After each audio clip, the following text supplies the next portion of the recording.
What's up, guys? My name's Sean, and I'm new to YouTube, but I've got a 1987 Mazda b2200 that is dropped on blocks, and today we're going to monoleaf it. So, yeah, this will be a good instructional video for anybody looking to take apart the rear suspension and, just see how it works, for drop blocks, for monoleafing, for, all that.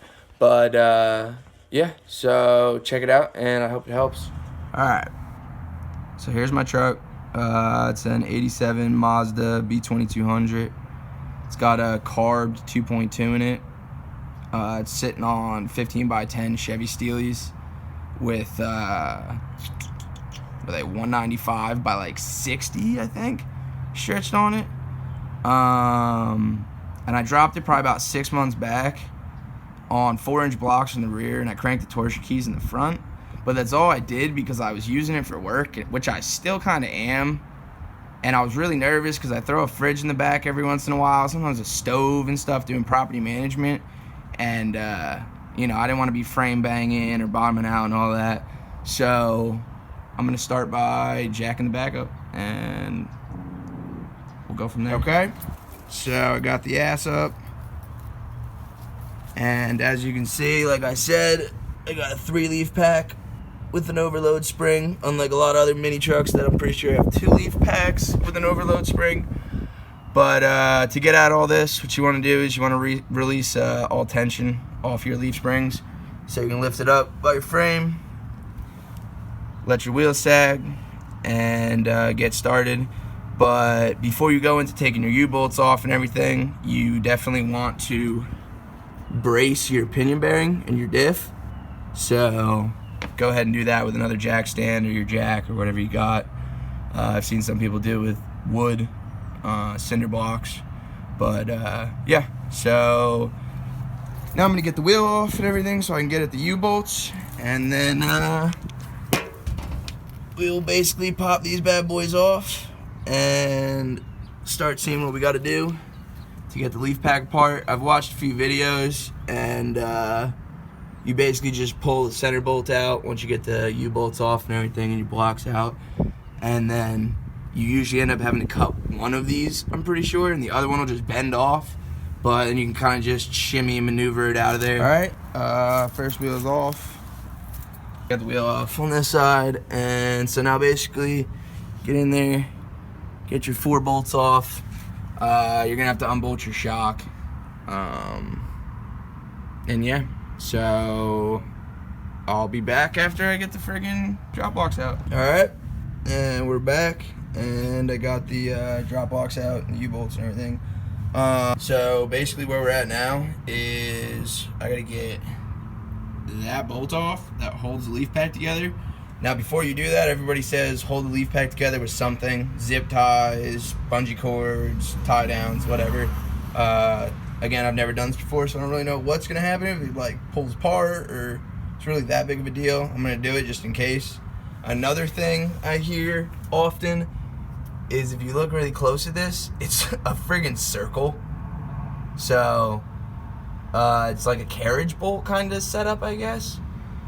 So you got to sometimes vice grip it or channel lock it, I guess. But, I mean, like I said, I don't know. So we'll see where it goes. I'll drop back in on that if it becomes an issue.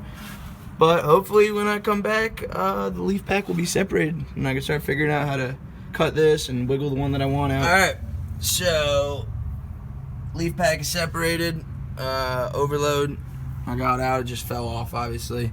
So now it's time to get into... They're still pretty solid, figuring out how to get this bottom guy off. Like what most people do is they have to cut this guy.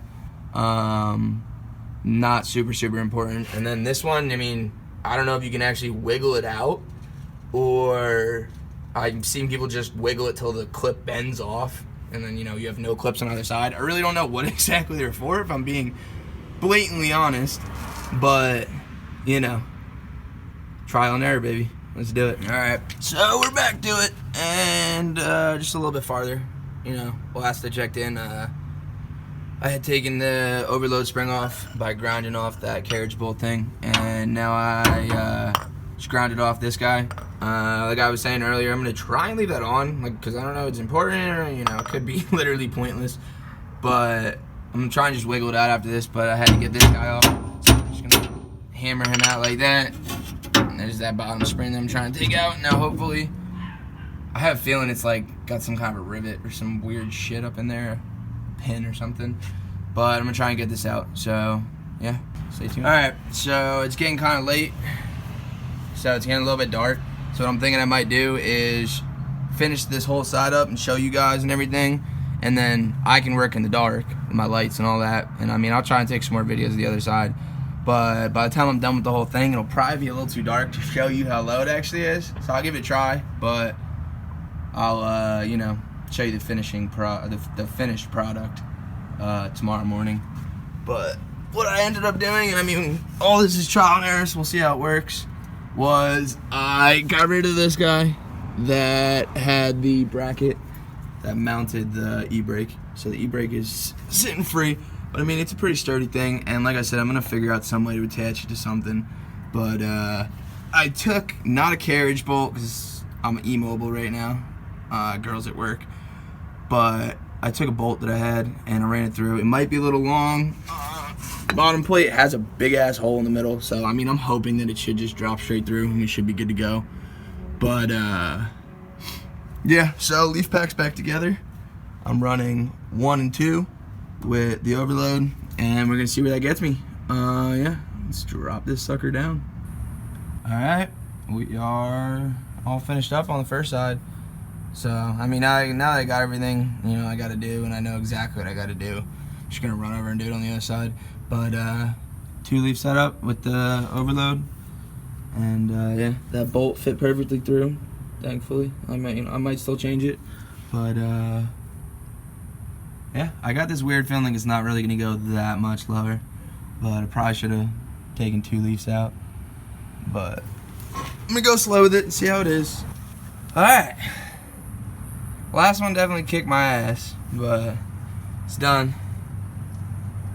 So I got 2-leaf pack and the overload. It's all back together. Just got to tighten it up. So I'm gonna throw the wheel on, put it back on the ground, and see where we're at. All right, it is the next day, and we're all finished up. I finished it last night, but like I said, it was really dark, so you couldn't see anything. But came out good. Good enough that I think I could still work out of it. It's again not as low as I want it to be, but we'll get there. Got about a finger up front here, and about 2.5 on the rear. But yeah. So I mean, I like it a lot though. I know in a couple weeks I'll probably want it to be lower, and I'll be sick of it already. But cross that bridge when we come to it. But yeah, I'm actually about to pick up a hub so I can throw my steering wheel on. Picking up some shocks all the way around, a couple little cute accessories and some bullshit. And yeah.